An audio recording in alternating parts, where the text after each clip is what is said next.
But again, just this last semester, I've changed from we will no longer go down a slope. At some point, we will fall off a cliff. Mm-hmm. The U.S. dollar will be replaced by a central bank digital currency. And then the government will have more control. I don't like my prediction, by the way, and I'm going to save our interview at the end. There is some good news here, by the way. Could be. I'm going to save us at the end. You may remember Dr. David Arnott has been with us before. We talked about his book. I'm holding it up for those of you watching online, Biblical Economic Policy.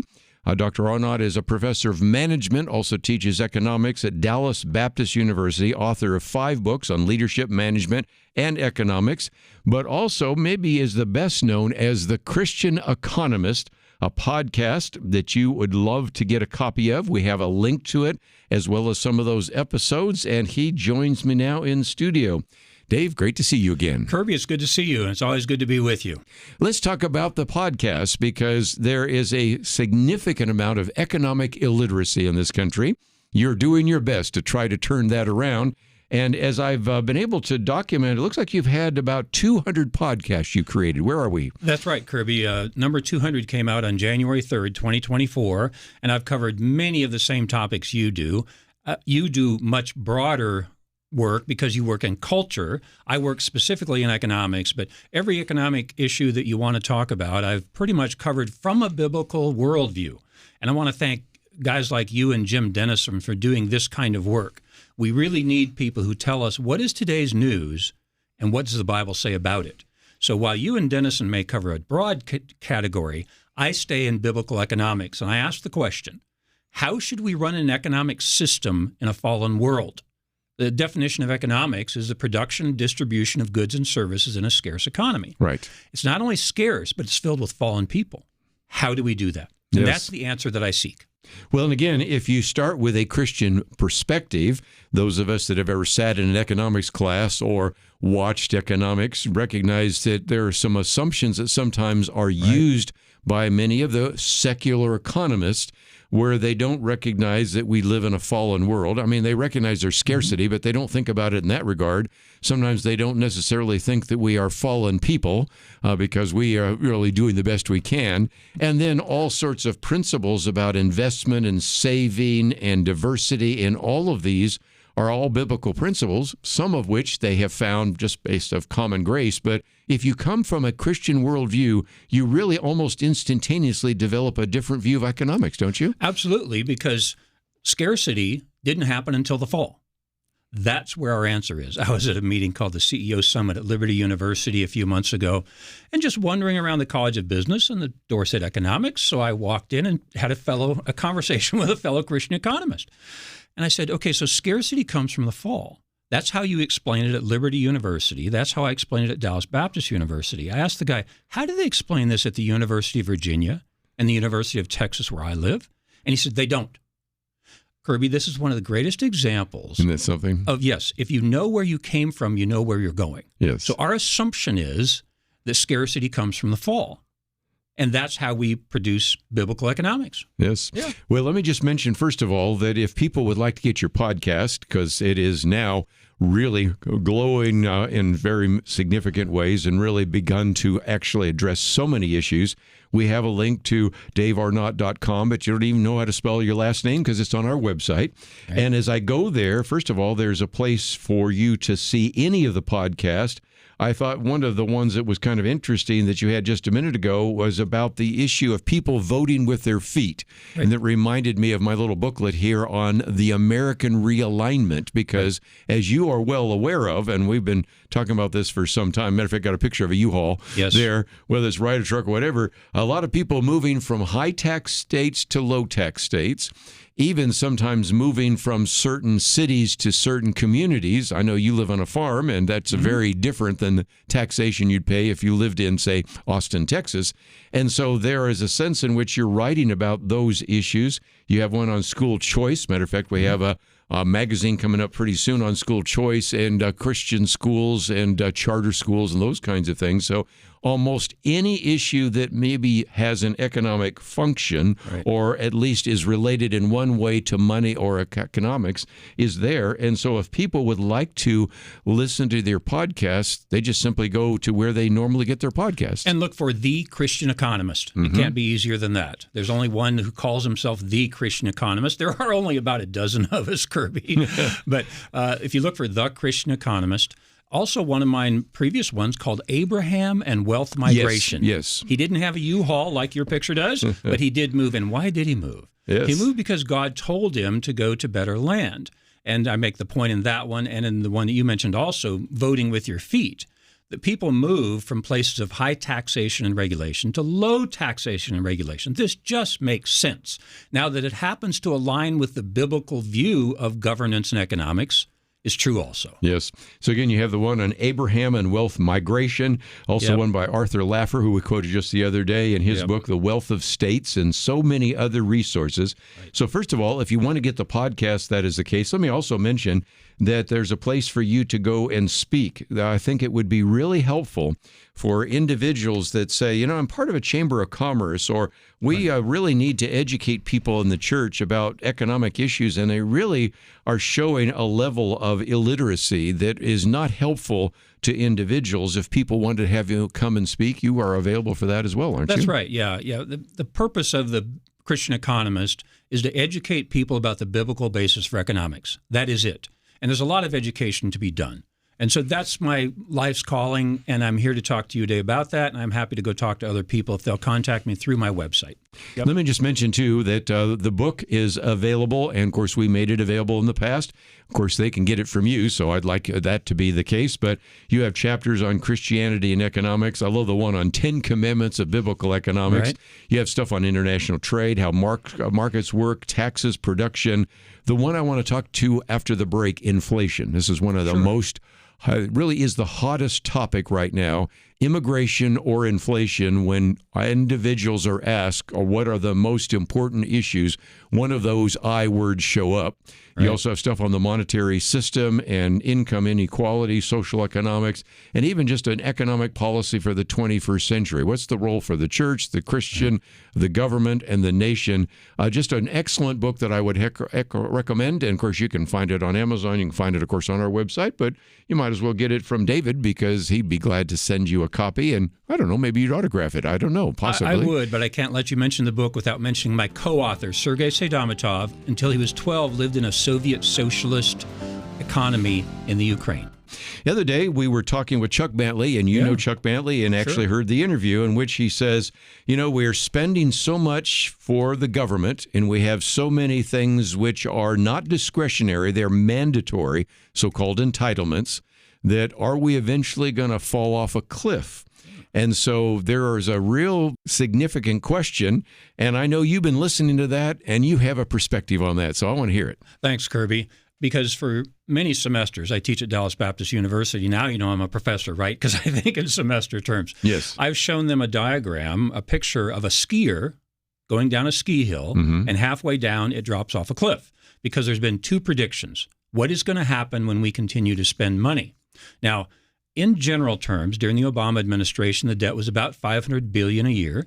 During the Trump administration, it was about $1 trillion. If you add in COVID, it'd be more than that, but let's just make the numbers simple. $500 billion under Obama, $1 trillion a year under Trump. I looked at it this morning, and according to the U.S. debt clock, this year it will be $1.9 trillion. You cannot continue to do this. No. Almost two, right? Yeah. And what I'm concerned about is, particularly among the Democrat Party, I don't see a limiting factor. When will they stop? If $2 trillion is okay, why not 4? Why not 6? And so my prediction, by showing my students at Dallas Baptist University that little diagram over the last few years, changed this last semester. I used to say, we will continue to go down the hill like that skier, meaning the dollar will become worth less. You've seen inflation just over the last few years. All of our listeners have. And my prediction had been the Fed will produce money. The dollar will become worth less and less and less and less. We'll continue to ski down that hill. We will not drop off a cliff.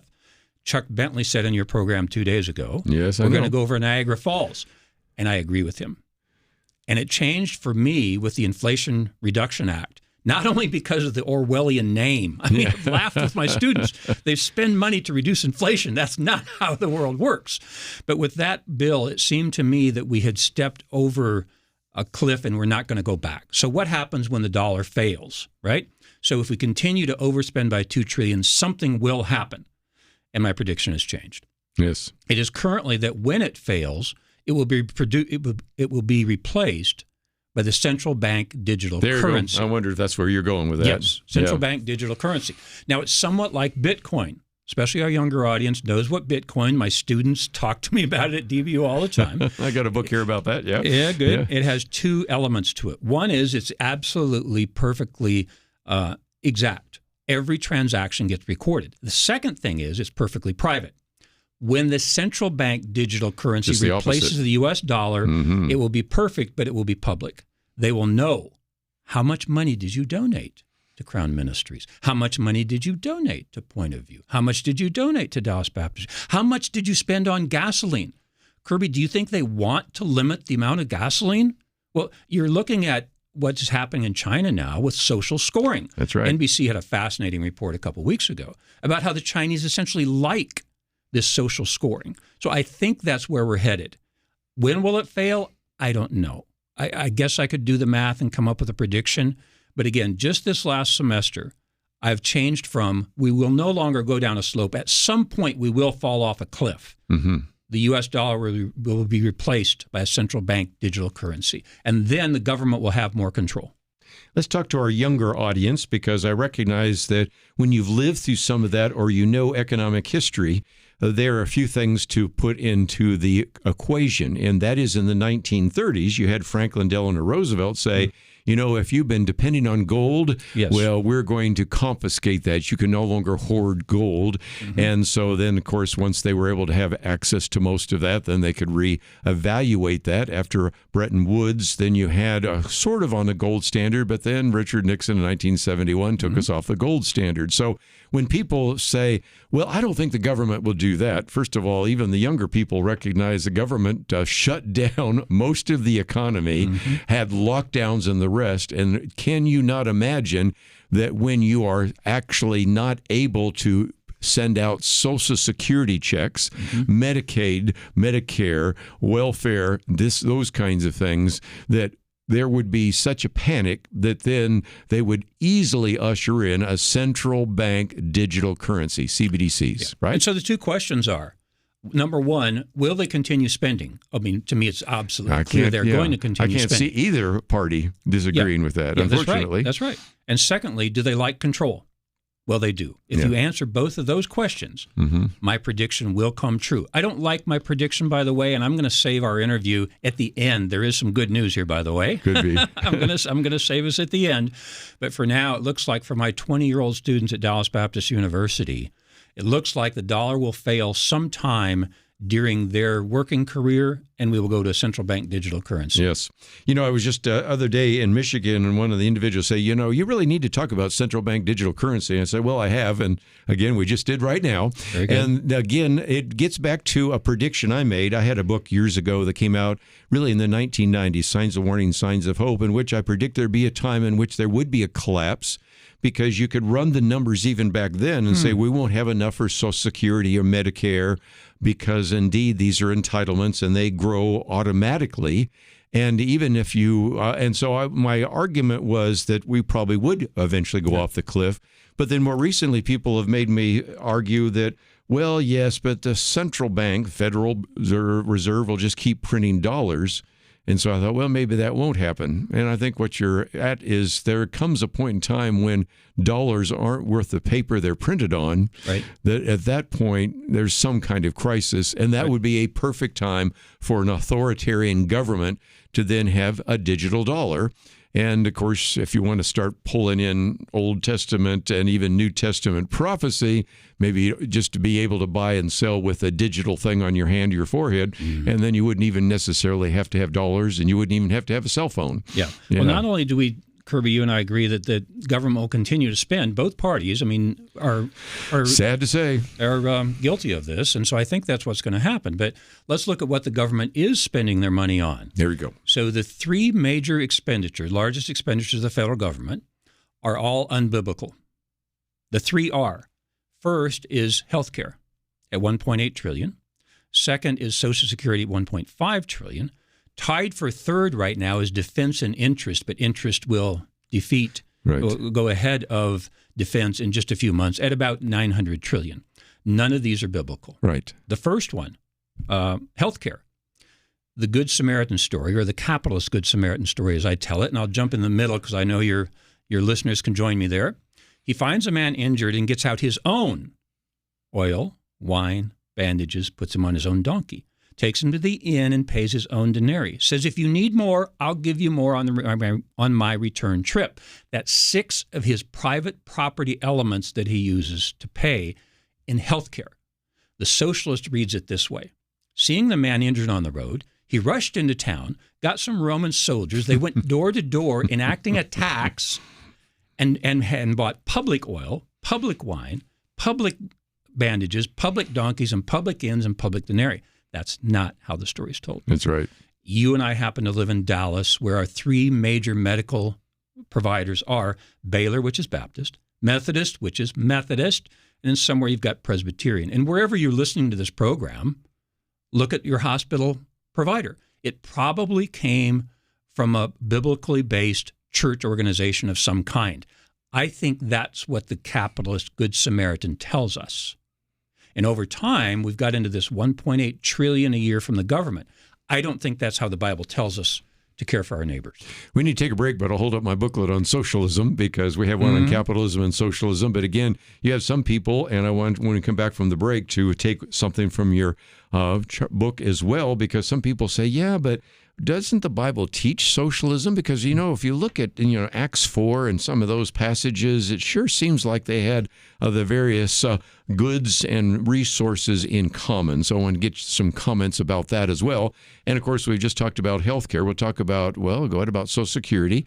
And then, as you point out, we're getting very close to the interest on the debt, which will exceed the defense budget as well. And we have a link to his website. Let me just encourage you to go to that, The Christian Economist, and it's a podcast, and there are all sorts of episodes, about 200 plus, that you can find. If you'd like to have him come and speak, that would be the case. And I hope that you'll go there just to find out more about him and also to listen to that podcast, because how many times when we listen to a podcast, when we're out walking or jogging or riding a bike or in a car, you can hear some of the things. And again, I know most of you aren't the kind of people like I am to pick up a book like this and sit down and read it. Although I will say most of those books and many of the others on my shelf on economics, I have taken the time to read because I read them so you don't have to. But again, you can learn about this, and I think you're maybe making some really significant mistakes because you don't understand economics from a biblical point of view. So that's why we cover many of these topics. But Dave, let me come back, and we've talked about one unbiblical idea.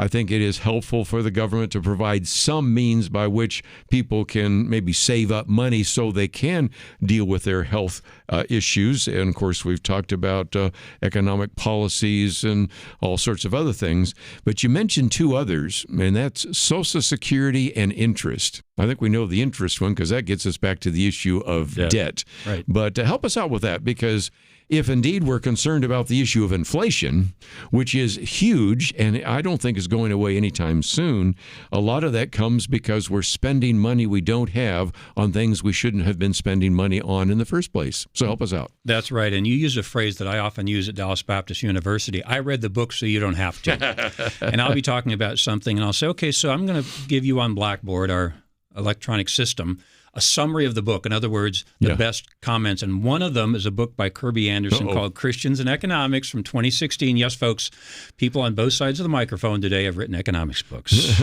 And so I've quoted your book quite often. Well, thank you. But back to your question about, are we spending money that we don't have? Dave Ramsey is right. Most people who call Dave Ramsey, he gives them this conclusion. You don't have an income problem. You have a spending problem. And Dave Ramsey's right. We have a spending problem in America. And we talked before the break about the number one expenditure, which is healthcare at $1.8 trillion. Next is Social Security at $1.5 trillion. I think that's not biblical also. In Deuteronomy and then in the New Testament in James, we are taught to care for widows and orphans. In one of the passages, it says also immigrants. What does that mean? In the agrarian society of the Old Testament and the New Testament, if you didn't own land, you could not support yourself. Those three groups did not own land. So the summary of the context for us in 2024 is, how do we take care of people who can't take care of themselves? Mm-hmm. And the church is assigned that. As a matter of fact, you and I and Stephen were talking before our program about Abraham Kuyper's sphere sovereignty. Well, I don't want to get too deep into Kuyperian philosophy, but he said that God is sovereign over these spheres, and spheres have different assignments. And that's my point about these three expenditures from the federal government. The government was not given these biblical assignments. So Kuyper might say there's these spheres, maybe the individual, the family, the church, the government, the businesses. They have different assignments. The church was assigned to take care of widows and orphans and immigrants. In today's context, those who can't take care of themselves. The government was not given that assignment. And so the government stole that. And one of my podcasts is called something like that, how the government stole or how the government took our mandate. Right.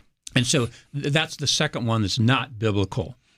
Comment, or should I go on to the third one? Well, I just was going to jump in real quickly because Marvin Olasky wrote one book on the tragedy of American compassion and talks about how some of that happened as well.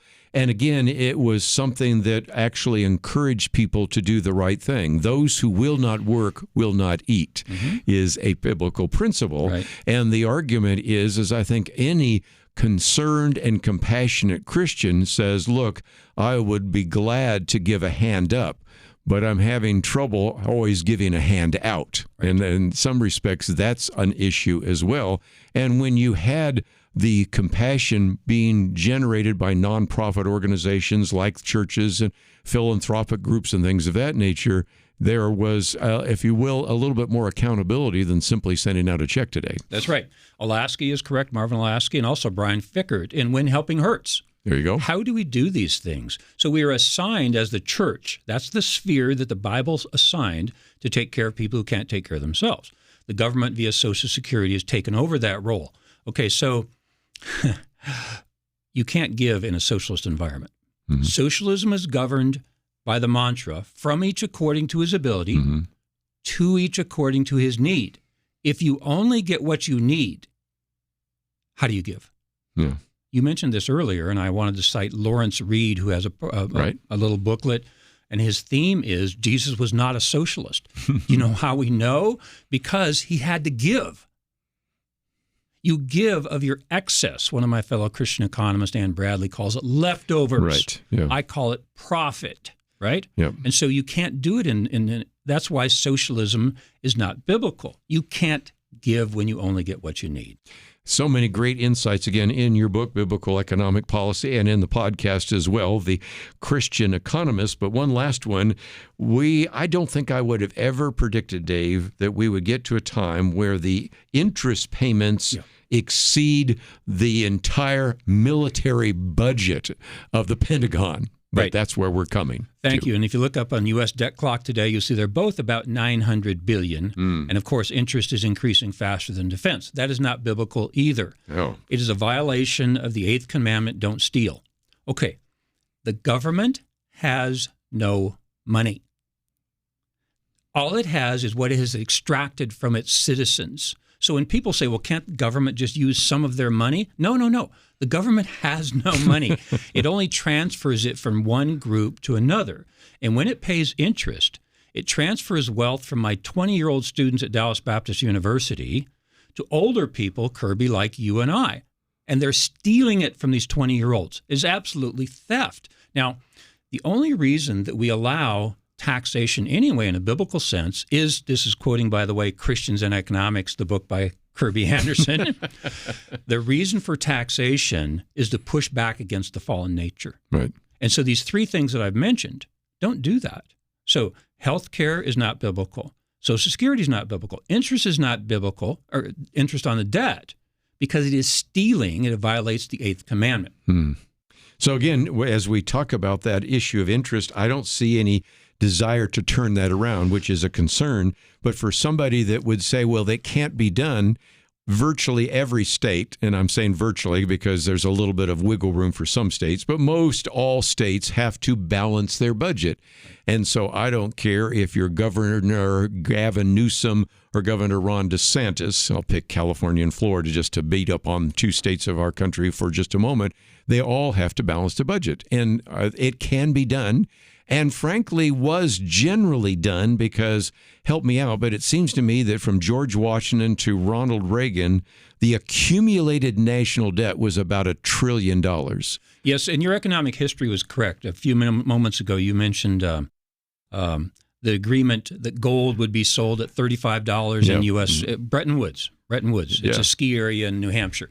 So when the war was ending, World War II was ending, right, they got together and said, how are we going to run an economy? Yes. And at Bretton Woods, the U.S. stood up and said, we will support gold. We will always buy gold at $35 an ounce. That continued until the Nixon administration, in which you said we went off the gold standard. Then we started accumulating debt. Okay, humans have always wanted to get something for nothing. Yes. Politicians figured out how to do it, Kirby. Will they stop? Why would they stop?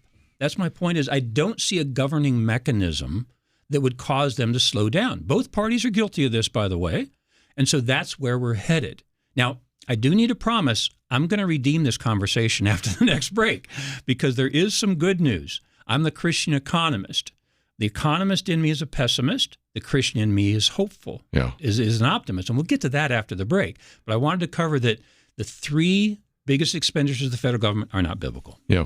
And again, you might say, why do we have inflation? Well, there's a lot of reasons, but the simplest one is simply if you print more dollars, and we have almost twice as many dollars as we had just a few years ago, and the same amount of goods, then the value of the dollar is decreasing and has been decreasing for some time.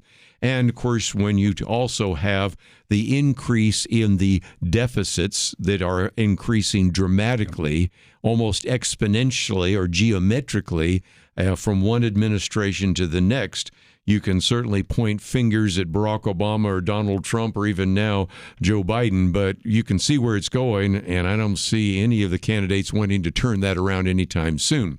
We talked about, again, some of the discouraging news. Can you provide us some hope in this last segment? Yeah, there's always hope for Christians, isn't there? So I've always made a commitment to any of these conversations I'm in where we're complaining about the state of the world and things are going to hell in a handbasket and things are bad, right? I've made a commitment to always quote the author of a book called The Great Escape. It's Angus Deaton. Now, in our generation, The Great Escape was when Steve McQueen jumped the motorcycle, right, Kirby? That's right. I remember this. He's talking about another great escape. Angus Deaton teaches economics at Princeton University. He's a 2015 Nobel Prize winner in economics. He explains how we got out of poverty. The Old Testament, Solomon was one of the very few rich. Everybody was poor. In the New Testament, everybody was poor. Very, very, very few people rich. Why is it today that so many people are rich? As a matter of fact, when I wrote Biblical Economic Policy with Sergei Sedamatov, I started to make a list of economic measures, and I won't bore your audience with all of them today, but one of them, your producer, Stephen Miller, graduated from Dallas Baptist University in 1988. Do you know that during Stephen's lifetime, the percentage of the global population that is under destitute poverty, meaning less than $1 a day, in his lifetime, it's gone from 44% of the world to 8% of the world. We, sometimes Christians, don't know how to take a win. Yeah. That is amazing. It is. And perhaps the only reason it won't get down to zero in Stephen's lifetime is because places we can't get into, like Cuba, North Korea, and increasingly Venezuela. Life is good. And in The Great Escape, the first line he says is, life is better now than almost any time in history. And because I'm an optimist, I say life is better than any time in history because it's never been this good. So yes, we have concerns. Yes, bad things may happen. But remember, life is better now than any time in history. The Dave Arnott extension is, it's going to get better. Why do I think that after all the things we've talked about, Kirby? Is because I get to spend a couple days a week with 50 to 80 students at Dallas Baptist University. Now, sometimes we'll look at the example of the Pharisees trying to trick Jesus. That's a fool's errand, isn't it? You're trying to trick God. Apparently they didn't know he was God. So he said, do your disciples pay the temple tax? And so he asked for a coin, and you know the story, and your listeners know this story. And he says, whose image is on the coin? And of course they say Caesar. I'm going to hesitate in a moment. I think Kirby can fill in the rest of the scripture. Mm-hmm. If not, a lot of you at home can. And so Jesus said, render unto Caesar what is Caesar. Render unto God what is God's. There you go, Kirby. Yeah. That means God's image is on you. Mm-hmm. Think about it. Just like Caesar's image is on the coin, God's image is on you, and it's on those 50 to 80 students at Dallas Baptist University. It's a good article by David Bahnsen in World News Today. We've had him on. You had David Bahnsen, wonderful guy. Yeah. And he's talking about AI and humans, and he makes this point that I've just made, the Imago Dei. We are made in God's image, and if we are made in God's image, we should start acting like it. Sometimes when I'm speaking to groups, I'll say, you're made in God's image. Start acting like it. Yeah. It doesn't mean perfect. It means using the creative nature that your guest Stephen Miller is going to talk about tomorrow in Imagination. Yes. God put his image in you. You are creative. Use it to create value for your neighbors. There is good news. Life is better now than any time in history, and I think it's going to get better. You know, and again, somebody that probably wouldn't theologically agree with us too much, Bono of YouTube, nevertheless has been saying the same thing, that we have eradicated almost poverty in every sector where we can reach it. You know, right. And they're talking about extreme poverty, where people are living on less than $1, sometimes a month, you know, yeah. And we would have done even better if it hadn't been for the pandemic and lockdown. That's right. And so it's, again, a time in which we are certainly benefiting so much. I don't meet anybody anymore that has polio, although I do have a staff member that had it back in the 1950s, still has it. I don't meet anybody with smallpox. We just, I think of my grandfather bearing children that died of polio and whooping cough and smallpox and pneumonia and things of that nature. We live in an incredible world. And even just the other day, one of the writers for the New York Times, _New York Times, Nicholas Kristof, said, if you had to pick a time to live, I bet most of you would pick right now. He points out that in one particular case, you had Calvin Coolidge's son, while playing tennis, got an infected toe and eventually died of it. Wow.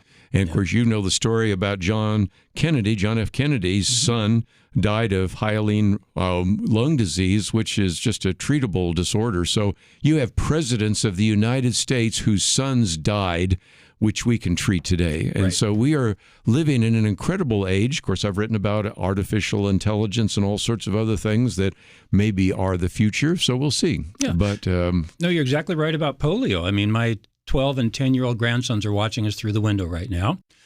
In some age, maybe your older brother or my older brother, they wouldn't go swimming in the summer for fear of getting polio. That's right. And they were taught to hide under their desk in case of a nuclear attack. Yes. In the summer of 2024, my grandkids don't do either one. Yes. Okay, we have some troubles that you and I talked about in the first half hour together. We've always had troubles. Somehow, by God's grace, by God's providence, we've always gotten through it. And the way we will get through it economically is using the image of God creativity to produce value for our neighbors. If I may, when I teach about gross domestic product at Dallas Baptist University, and it's about money, and at the end of the lecture, I say, okay, when my dad, we knew he was nearing the end of his life. He was in a care facility near Sioux Falls, South Dakota. By God's providence, there's a direct flight from Dallas up there. So I taught my class, had lunch, went up to see him. It's midnight, and it's been a long day. And a wonderfully angelic woman came into the room and said, "You're here from Dallas. Again, you must be rich." And I said, "I'm rich, but I'm not wealthy."